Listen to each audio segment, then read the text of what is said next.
Depuis Mani 1989, j'étais une jeune participante, j'ai été très encouragée par le slogan de Lausanne, l'Église tout entière. Cela signifie qu'en tant que femme, j'étais un élément reconnu et accueilli de cette grande mission. Depuis 2006, je suis le catalyseur des femmes dans l'évangélisation. Mon observation en voyageant dans le monde entier a été similaire à ce qu'exprime Chris White. Les contributions des femmes ont été et sont encore sous-évaluées, restreintes, négligées, voire empêchées.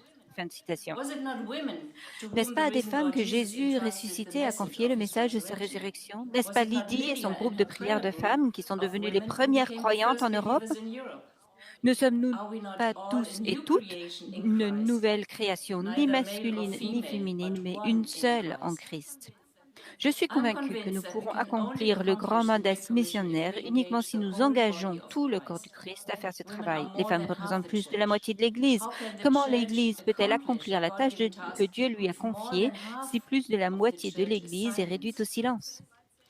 Chris Wright dit, lorsque nous permettons euh, de tels groupes, y compris les femmes, à rester sans voix ou invisibles, alors nous perdons l'unicité de l'Église de Dieu. Je suis tout à fait d'accord.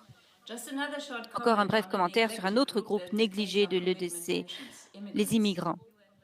Je cite à partir des sites web des Nations Unies. Les femmes représentent près de la moitié des 244 millions de migrants et la moitié des 19,6 millions de réfugiés dans le monde.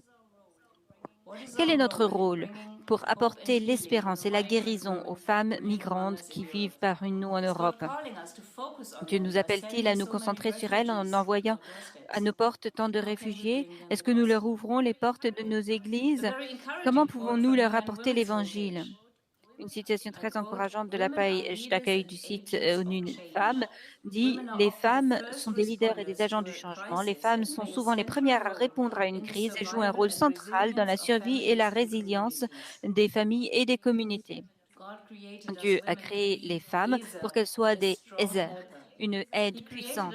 Il nous a créés pour être Ezer Kenegdo, c'est-à-dire une aide au même niveau, d'égal à l'égal avec les hommes. Valorisons donc et encourageons les femmes, incluons-les dans toutes les activités de l'Église et utilisons tous leurs dons spirituels à leur plein potentiel. Travaillons côte à côte, hommes et femmes, et partageons l'Évangile en parole et en actes en Europe.